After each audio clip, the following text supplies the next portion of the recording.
Hello, everyone, and welcome to Heads Up, the official weekly podcast of the National Headache Foundation. I'm Dr. Lindsay Weitzel, migraine strategist, founder of the Facebook group Migraine Nation, and chronic daily migraine survivor. I'm here every week with Dr. Vincent Martin, MD. He is the director of the Headache and Facial Pain Center at University of Cincinnati, and he also happens to be the president of the National Headache Foundation. Good evening, Vince. How are you doing tonight? Great. Okay. Today we are doing the continuation of our last podcast. Our last podcast was really awesome. People seemed to love it. It was on low pressure headache. And so we're going to do one on high pressure headache today. High pressure headache is also called pseudotumor cerebri or idiopathic intracranial hypertension. So you may hear all those words associated with it. And we're going to start by discussing cerebrospinal fluid since it is related to both high pressure and low pressure headaches. So Dr. Martin, let's talk about what cerebrospinal fluid is and why it's important. Well, I think we talked about this last week, but just to kind of reiterate, it's basically a sac full of spinal fluid or a space that surrounds the brain and also surrounds the spinal cord. And one function it has is it provides like a shock absorber, particularly to the brain, because the brain's sitting there inside of a hard encasement called the skull. Mm-hmm. You can imagine that if you got hit and there wasn't a cushion, your brain would just be injured constantly by the skull. So that's one function. But also the spinal fluid contains a lot of minerals and other substances that are very important for brain function as well. Okay. All right, so what types of events can lead to a low pressure headache? How does it show up? Let's start with that. What does it feel like, and how would someone think that felt different from a low pressure headache or another type of headache? Okay, well, high and low pressure have almost the opposite symptoms. So typically a low pressure headache, which we discussed last week, basically is worse when you stand and better when you lie down. High pressure headaches are the exact opposite. So they're going to be worse when you lie down and better when you stand up.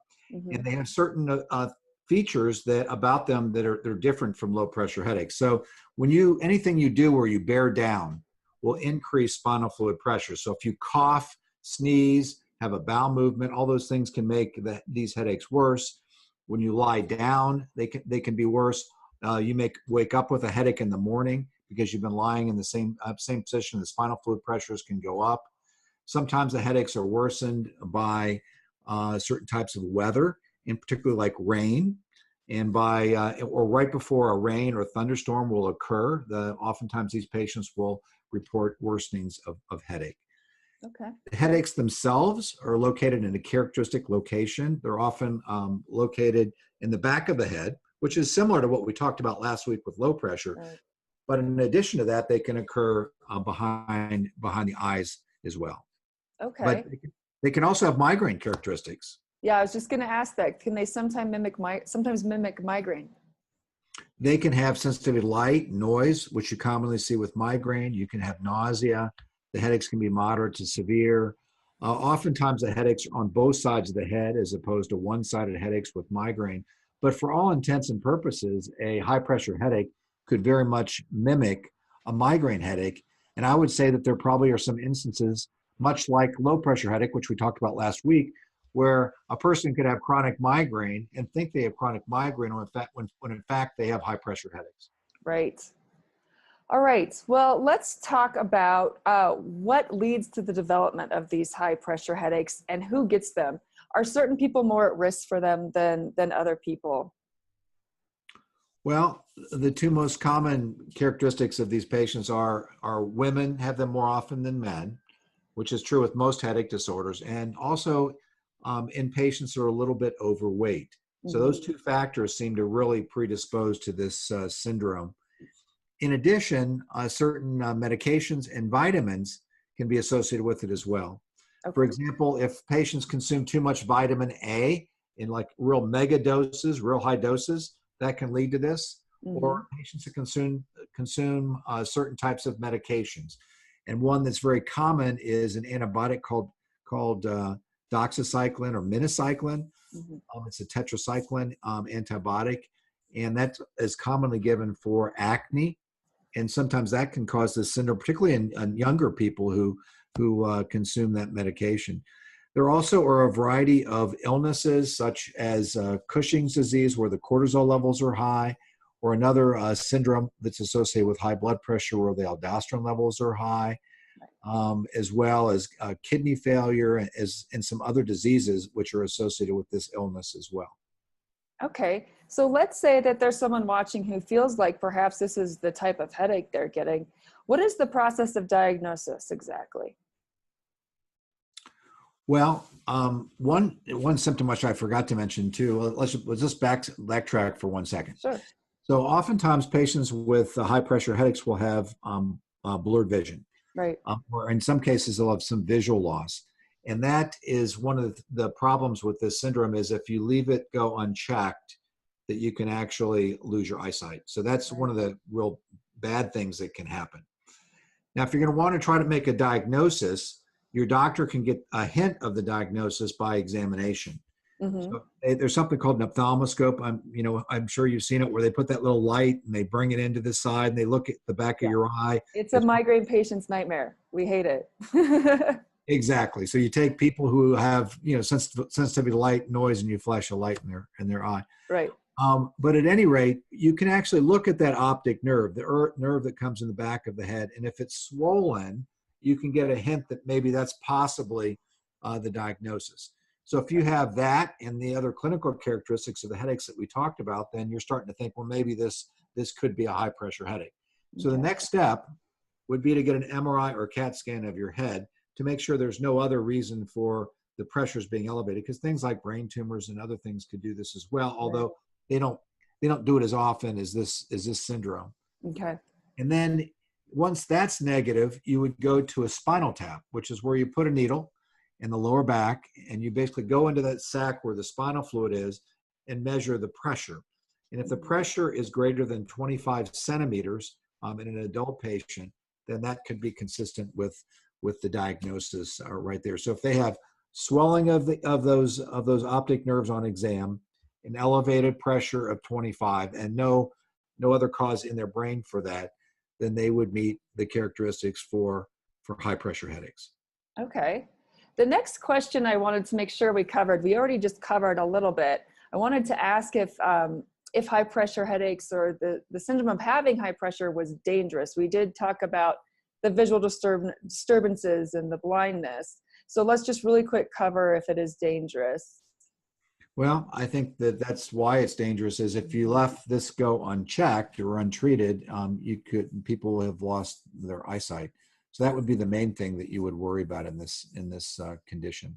Okay, yeah, it's pretty serious. So what sort of treatments, once the diagnosis has happened, what sort of treatments are effective? I know we have medicines for it. We also have surgical interventions. So let's start by talking about what medicines might be able to help with this condition. Well, the medicines that are commonly used are called diuretics. They're water pills, basically. So they cause you to urinate and so forth and get fluid off. So if you got a disorder that is basically, elevating pressures within the head, you want to get rid of those pressures. So you want something that'll take that fluid away. The most common one is called acetazolamide. The other name for it is Diamox. And that has certain symptoms. You can get like pins and needles at your fingertips with it. It can also lead to kidney stones in some patients as well. So there are some side effects from that. But other water pills have been used as well, such as Lasix, which is called, the other name for it is furosemide. There's another medication called aldactone that we commonly use. So you start with water pills. Okay. If that takes care of the condition, then you just stay on those for that time period. If that doesn't work, then you have to go to procedures that will actually more directly decrease the spinal fluid pressures. Right. Pressures within the head. One of those is a shunt. This is a surgical procedure. Exactly. Different from what we just talked about. Yeah. So go ahead. Sorry. No problem. So basically, it's basically a tube that usually goes from these fluid-filled reservoirs or chambers inside the brain. So it goes there.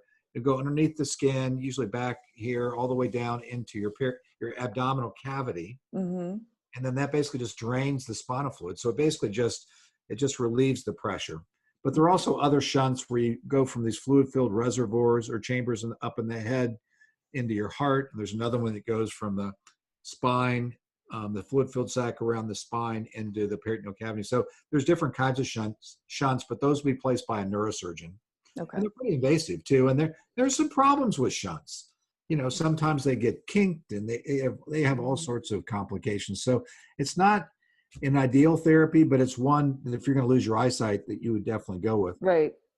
And then the other therapy is something called a stent. Mm-hmm. Okay, you've probably heard of stents for clogged arteries in the heart. Right. Well, these are little metal cylinders basically that you put up in veins up in your head, Mm-hmm. prevent drainage of spinal fluid. And these procedures can either be done by anesthesiologists, they can be done by radiologists, sometimes they're done by neurosurgeons to kind of open up flow of spinal fluid up in the brain. But there's a lot of controversy about their use in headache patients and whether it's appropriate or not, particularly within the headache community. Mm-hmm. So it's not clear exactly what role those play in the management of high pressure headaches at this time. Okay. So I just wanted to ask really quick, sometimes I think it's my understanding at least that people with migraine, they will actually have this. So I was going to just say, do you think that certain people who, if they feel like they fit the bill we just spoke about and they've been diagnosed with migraine, should go talk to their physicians about this? I think it's important that you go to a physician that has a little bit of knowledge about these. Mm-hmm. Like maybe a headache physician or a neurologist or another, even primary care physicians that have some knowledge about this. But I would definitely recommend them seeing a physician to talk to them about this possibility. Right. All right. Was there anything else you wanted to add on high pressure headaches today? No, like I said last week with low pressure headaches, I think that this is another mimic for chronic migraine. Mm-hmm. So you could theoretically have this, or you could have it in conjunction with migraine. Like maybe you have high pressure headaches along with your migraines. Right. I think you just need to have a high index of suspicion for this diagnosis Mm-hmm. and treat it appropriately. And sometimes this can make a big difference in managing patients with chronic headaches. Right. All right. Well, I hope everyone found this educational. And that is it for tonight. So this is Dr. Martin and Dr. Weitzel signing off for Heads Up for this week. And we will see you next week for episode 9. Have a good night.